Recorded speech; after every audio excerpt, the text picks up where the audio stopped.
রাব্বুল আলামিন তিনি বলেছেন এই মাহে রমজানে যদি কেউ একটা ফরজ আদায় করে, কি আদায় করে? মাহে রমজানে যদি কেউ একটা ফরজ আদায় করে তাহলে 70টা ফরজ আদায় করলে যে সব হবে এই সবটা রব্বুল আলামিন আপনার আমলনামায় লিখে দিবে। সুবহানাল্লাহ। মাহে রমজান আসলে মানুষের গ্যাস্ট্রিক, আলসার, ক্যান্সার সব বাড়বে, ঠিক না বলেন? দেখবেন যে হুজুর রোজা তো রাখতে পারেন না এই সমস্যার কারণে। তো মাহে রমজান আসলে রহমত কম না বেশি? বেশি। বরকত কম না বেশি? বেশি। তাই রব্বুল আলামিন বলেছে একটি মাসকে তোমাদেরকে দেওয়া হলো, কি জন্য দেওয়া হলো? পবিত্র কোরআনকে যদি জিজ্ঞেস করি, কোরআন একটি মাস রব্বুল আলামিন 12টা মাসের মধ্যে একটি মাস কেন আমাদেরকে নির্ধারিত করে দিলেন? কোরআন তার জবাব দিচ্ছে। রব্বুল আলামিন বলেন ইয়া আইয়ুহাল্লাযীনা আমানু কুতিবা আলাইকুমুস সিয়ামু কামা কুতিবা আলাল্লাযীনা মিন ক্বাবলিকুম লাআল্লাকুম তাত্তাকুন। আল্লাহু আকবার, আল্লাহু আকবার, আল্লাহু আকবার, আল্লাহু আকবার। রোজা আছে দেখি শুকরিয়া বলি না, দেখি আল্লাহু আকবার, আল্লাহু আকবার। রব্বুল আলামিন বলেন ইয়া আইয়ুহাল্লাযীনা আমানু কুতিবা আলাইকুমুস সিয়াম। রব্বুল আলামিন বলেন হে ইমানদারগণ, হে বিশ্বাসীগণ, হে মুমিনগণ, তোমাদের উপরে রোজাকে ফরজ করা হয়েছে। তোমাদের পূর্ববর্তী যারা এসেছিল তাদের উপরে এই রোজাকে ফরজ করা হয়েছিল। কি জন্য ফরজ করা হয়েছিল? লাআল্লাকুম তাত্তাকুন, যেন তোমরা তাকওয়া অর্জন করতে পারো, পরহেজগার হইতে পারো, মুত্তাকি হইতে পারো। এই জন্য আমি রব্বুল আলামিন এই রোজাগুলোকে তোমাদের উপর ফরজ করে দিয়েছি। সুবহানাল্লাহ। এই ফিরানোর জন্য, প্রতিহত করার জন্য, যাতে আপনার শরীরে কোনো আঘাত না লাগে, এই জন্য বাম হাতে কি থাকে? ঢাল থাকে। সেটাকে ফেরানোর জন্য, রক্ষা, নিজেকে আত্মরক্ষার জন্য রোজাটা ঢাল। যে রোজা রাখার পর যে ব্যক্তি আপনার এই রোজা রাখার পরে সে গুনাহের কাজে লিপ্ত থাকতে পারবে না, আর গুনাহের কাজ করতে পারবে না। রোজাটা একটা ঢাল স্বরূপ। আর বিশ্ব নবী জনাবে মুহাম্মদুর রাসূলুল্লাহ সাল্লাল্লাহু আলাইহি সাল্লাম তিনি বলেছেন যে এই মাহে রমজান পাওয়ার পরে যারা আনন্দ চিত্তে গ্রহণ করে এবং মাহে রমজানে যারা রোজা রাখা শুরু করে, কার জন্য রাখি? আমরা যারা রোজা রাখি কার জন্য? আল্লাহ তাআলার জন্য রাখি।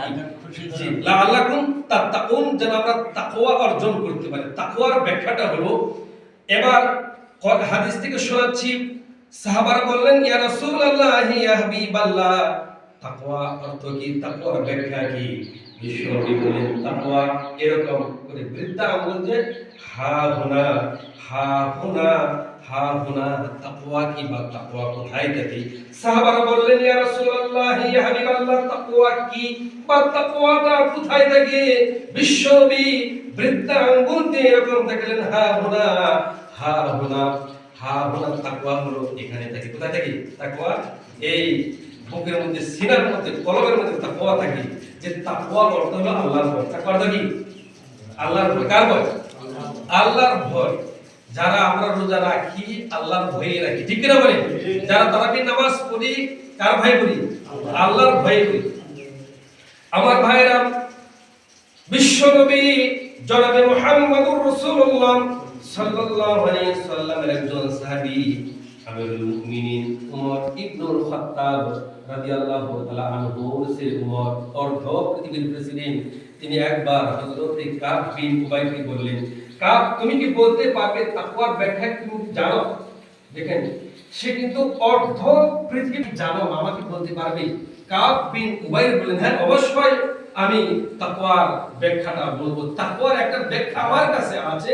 তাকওয়ার ব্যাখ্যাটা হলো যে আমিরুল মুমিনিন এমন একটি রাস্তা, খুব সংকীর্ণ একটি রাস্তা, নেরু চাপা একটি রাস্তা, ওই রাস্তার দুই পাশে যদি কাটা যুক্ত গাছ থাকে, আর ওই রাস্তা দিয়ে যদি আপনি প্রবেশ করেন তাহলে আপনি কিভাবে যাবেন?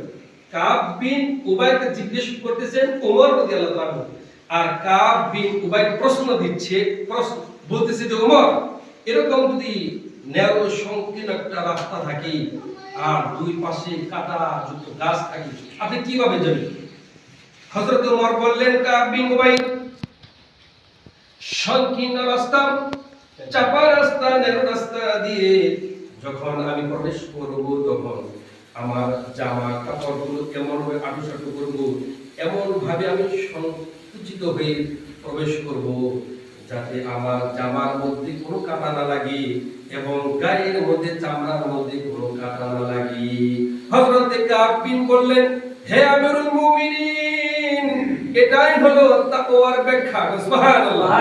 এটাই হলো তাকওয়ার ব্যাখ্যা। আমিরুল মুমিনিন, সংকীর্ণ ন্যারো চাপা রাস্তা দিয়ে প্রবেশ করবেন, খুব নিজেকে আঁটুসাঁটু করে, যাতে জামার মধ্যে কোনো কাঁটা না লাগে, গায়ের মধ্যে কি না লাগে, কোনো কাঁটা না লাগে। কাব বিন উবাইদ বললেন, এই পৃথিবীতে অসংখ্য পাপ থাকবে, অসংখ্য গুনাহ থাকবে। ডান দিকে যখন আপনি তাকাবেন, গুনার পাহাড় দেখতে পাবেন, বাম দিকে যখন তাকাবেন, গুনাহ আর গুনাহ, সামনের দিকে যখন তাকাবেন, গুনার পাহাড় দেখতে পাবেন, পিছন দিকে যখন তাকাবেন, গুনার পাহাড় দেখতে পাবেন, উপরের দিকে যখন তাকাবেন, গুনার পাহাড় দিকে দেখতে পাবেন। এই গুনার মধ্য দিয়ে আপনার জীবনটাকে এমন ভাবে পরিচালিত করতে হবে, আপনার জীবন, আপনার লাইফটাকে পরিবর্তন করতে হবে, যেন কোনো গুনাহ আপনার গায়ে না লাগে। সুবহানাল্লাহ।